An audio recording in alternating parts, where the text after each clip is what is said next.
بسم اللہ الرحمن الرحیم۔ السلام علیکم۔ حر بن یزید ریاحی کوفہ کے امراء میں سے ایک بہادر ترین شخص تھا اور ایک مانا ہوا جنگجو تھا۔ اس کا تعلق بنی ریاح قبیلے سے تھا اور یہ عمر ابن سعد کا بہترین دوست تھا، جبکہ اس کا بیٹا بقی عمر ابن سعد کے بیٹے کا بہترین دوست تھا۔ حر بن یزید ریاحی ابن زیاد ملعون کے ان 4 سپہ سالاروں میں شامل تھا جنہیں کربلا میں اپنے دستوں کے ہمراہ بھیجا گیا تھا۔ ان میں عمر بن سعد، جو کہ صحابی رسول حضرت سعد بن ابی وقاص رضی اللہ تعالیٰ عنہ کا بیٹا تھا، شمر ذی الجوشن، جو صفین میں حضرت علی کرم اللہ تعالیٰ وجہ الکریم کے لشکر میں شامل تھا، مہاجر، اور حر بن یزید ریاحی ابن زیاد نے عمر بن سعد کو حضرت امام حسین علیہ السلام کے قتل کے عوض رے کی حکومت کی پیشکش کر رکھی تھی۔ وہی رے کی حکومت جس کے بارے میں حضرت امام علی مقام نے جنگ شروع ہونے سے قبل مذاکرات کے دوران عمر ابن سعد کو بتا دیا تھا۔ جس رے کی حکومت کے لیے تم یہ سب کر رہے ہو وہ تمہیں کبھی نصیب نہ ہوگی، اور ایسا ہی ہوا۔ جب عمر بن سعد واقعہ کربلا کے بعد مختار ثقفی کے ہاتھوں مارا گیا، اسی طرح ابن زیاد نے حر ابن یزید ریاحی کو خراسان کی حکومت کی پیشکش کر رکھی تھی اور شرط یہ رکھی تھی کہ حضرت امام حسین کو یزید کی بیعت پر راضی کرو۔ جب کوفہ میں یزید کے گورنر عبید اللہ بن زیاد کو خبر ملی کہ امام حسین اپنے ساتھیوں کے ساتھ عراق میں داخل ہو چکے ہیں، تو اس نے حر بن یزید ریاحی کو 1000 افراد کا لشکر دے کر امام علی مقام کا راستہ روکنے کے لیے روانہ کیا۔ ابن زیاد نے حر کو حکم دیا کہ اگر امام حسین کوفہ آنے پر اصرار کریں تو تم ان کو گرفتار کر کے دارالامارہ لے جانا۔ حر جب عبید اللہ کے محل سے نکلے تو پیچھے سے ایک صدا آئی۔ صاحب آواز کہہ رہا تھا، حر تمہیں مبارک ہو، تم خیر کی سمت جا رہے ہو۔ حر صدا کی جانب پلٹے مگر انہیں کوئی نظر نہ آیا۔ حیرت کے ساتھ اپنے آپ سے پوچھا، یہ کیسی بشارت ہے اور یہ کون سی خیر ہو سکتی ہے جو امام علی مقام کے خلاف لڑنے میں ملتی ہے؟ حسینی قافلے نے 2 محرم الحرام کو میدان کربلا پہنچنے سے پہلے مقام ذی حسم پر پڑاؤ ڈالا، کیونکہ یہاں پینے کے لیے پانی موجود تھا، لہٰذا امام علی مقام کے حکم سے وہاں خیمہ نصب کیا گیا۔ جب حر اپنے لشکر کے ساتھ وہاں پہنچے تو دیکھا کہ پانی پر ان کے پہنچنے سے قبل ہی امام حسین قبضہ کر چکے ہیں۔ وہ اپنے سپاہیوں کے ساتھ خیمے کے آگے کھڑا ہو گیا اور سپاہیوں نے نیزے لے کر صف بنا دیا۔ چونکہ حر بن یزید ریاحی اور ان کا لشکر عراق سے لمبے سفر کے بعد یہاں پہنچے تھے، لہٰذا وہ پیاس کی شدت سے پریشان ہو رہے تھے۔ ان کے پاس جو پانی کا ذخیرہ تھا وہ بھی ختم ہو چکا تھا۔ حر اور ان کے لشکر کے اس دشمن رویے کے باوجود امام علی مقام نے انہیں وہاں سے پانی پینے کی اجازت دے دی۔ یزیدی لشکر نے اپنی پیاس بجھائی اور اپنے گھوڑوں کو بھی سیراب کیا۔ امام حسین کے اس اعلیٰ اخلاق سے حر بن یزید ریاحی بہت متاثر ہوئے، لہٰذا جب ظہر کا وقت ہوا تو حر نے امام علی مقام سے درخواست کی کہ وہ آپ کے پیچھے نماز ادا کریں گے۔ نماز سے فارغ ہو کر حر امام کی خدمت میں آئے اور آپ سے یہاں آنے کا مقصد دریافت کیا۔ امام حسین نے فرمایا، میں کوفیوں کے بھیجے گئے خطوط کی وجہ سے یہاں آیا ہوں۔ وہ حکومت سے بیزار اور پریشان ہیں۔ جناب حر نے کہا، میں یہاں آپ سے جنگ کرنے کی نیت سے نہیں آیا ہوں، مجھے حکم دیا گیا ہے کہ میں آپ کو کوفہ لے کر جاؤں، لہٰذا آپ ایسا راستہ اختیار کریں کہ جنگ اور خون ریزی نہ ہو۔ حر نے امام علی مقام کو مشورہ دیا کہ آپ یزید کو خط لکھ کر صلح کر لیں اور خود کو اور اپنے اہل بیت کو شہید ہونے سے بچا لیں، یہی آپ کے حق میں بہتر ہے۔ امام علی مقام نے جواب دیا کہ اللہ کی راہ میں موت سے کوئی ڈر و خوف نہیں ہے۔ حر اور ان کا لشکر امام علی مقام کے ساتھ ساتھ چلتے رہے اور جب موقع ملتا تو جناب حر حضرت امام علی مقام کے پاس آ کر یہ مشورہ دیتے کہ خدا کے لیے آپ مدینہ واپس چلے جائیں، ورنہ آپ کا شہید ہونا یقینی ہے۔ اسی دوران حر کو عبیداللہ بن زیاد کا خط ملتا ہے کہ حسین اور ان کے ساتھیوں کو روک کر ایک کھلے میدان میں ٹھہراؤ جہاں نہ پانی ہو نہ محفوظ مقام۔ عبیداللہ ابن زیاد نے عمر بن سعد اور شمر کی سربراہی میں مزید 20,000 لشکر بھیجا اور انہیں لکھ دیا کہ امام حسین کے ساتھ سختی کرو اور انہیں یزید کی بیعت لینے پر مجبور کرو۔ اگر وہ راضی نہ ہوں تو ان سے جنگ کرو اور ان کے قافلے پر پانی بند کر دو۔ حسینی قافلے پر 7 محرم الحرام سے پانی کا سلسلہ بند کر دیا گیا۔ اب ہم ذرا آگے چل کر دیکھتے ہیں کہ عاشورہ کے دن کیا ہوا۔ جب عاشورہ کا دن ہوا، حر نے امام عالی مقام کا استغاثہ سنا جو فرما رہے تھے، کیا کوئی فریاد رس بھی نہیں ہے کہ اللہ کی خاطر ہماری مدد کرے؟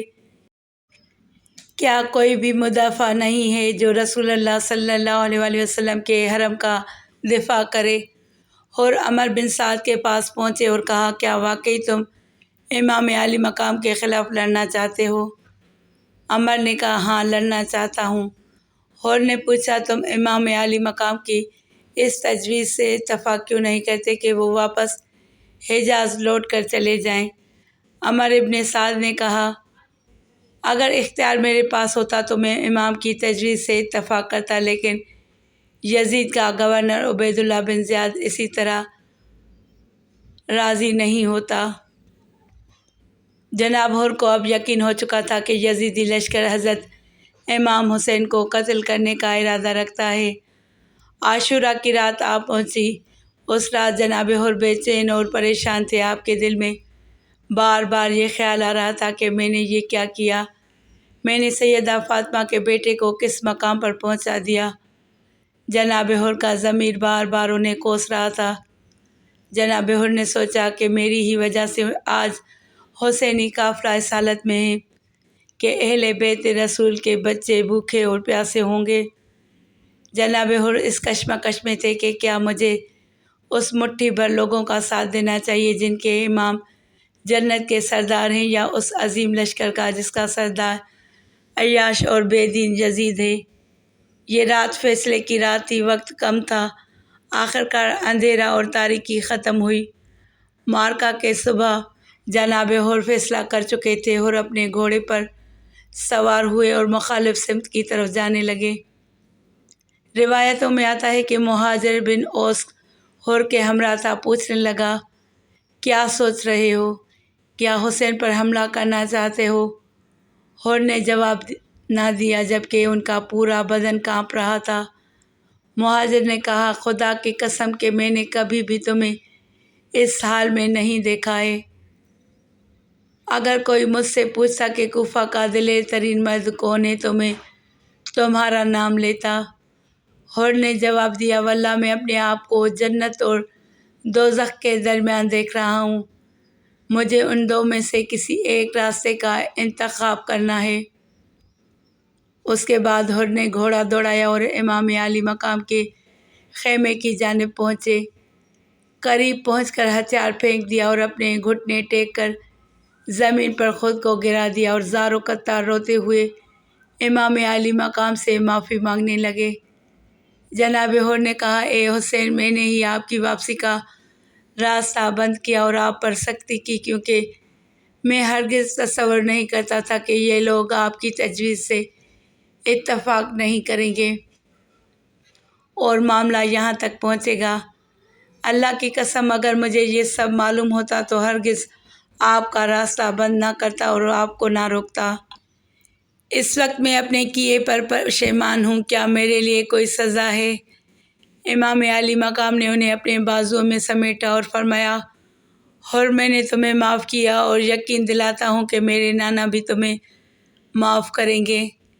یزیدی فوج میں ہنگامہ برپا ہو گیا کہ جناب حر حسین کے قافلے میں جا ملے ہیں، لہٰذا جناب حر لشکر یزیدی کو چھوڑ کر اہل بیت رسول سے ملحق ہو گئے۔ توبہ کرنے کے بعد جناب حر نے عرض کیا، چونکہ میں پہلا آدمی تھا جو آپ کے مقابلے کے لیے آیا، لہٰذا سب سے پہلے آپ کے سامنے قتل ہونا چاہتا ہوں۔ شاید حساب کے روز میرا ہاتھ نبی کریم صلی اللہ علیہ وآلہ وسلم کے ہاتھ میں قرار پانے کے قابل ہو جائے۔ امام عالی مقام نے حر کو جہاد کا اذن دیا۔ حر امام عالی مقام کے سامنے کھڑے ہو گئے اور لشکر یزیدی کی جانب رخ کر کے کہا، اے اہل کوفہ، تم نے اللہ کے اس عبد صالح کو کوفہ آنے کی دعوت دی، اور جب وہ یہاں تشریف لائے تو تم نے انہیں اکیلا چھوڑا۔ تم نے ان سے وعدہ کیا کہ ان کی راہ میں جان فشانی کرو گے، اور جب وہ آ گئے تو تم نے اپنی تلواریں ان کے خلاف لڑنے کے لیے سونت لیں، اور اب تم اللہ کے وسیع و عریض زمین میں کہیں بھی جانے کی اجازت نہیں دے رہے ہو۔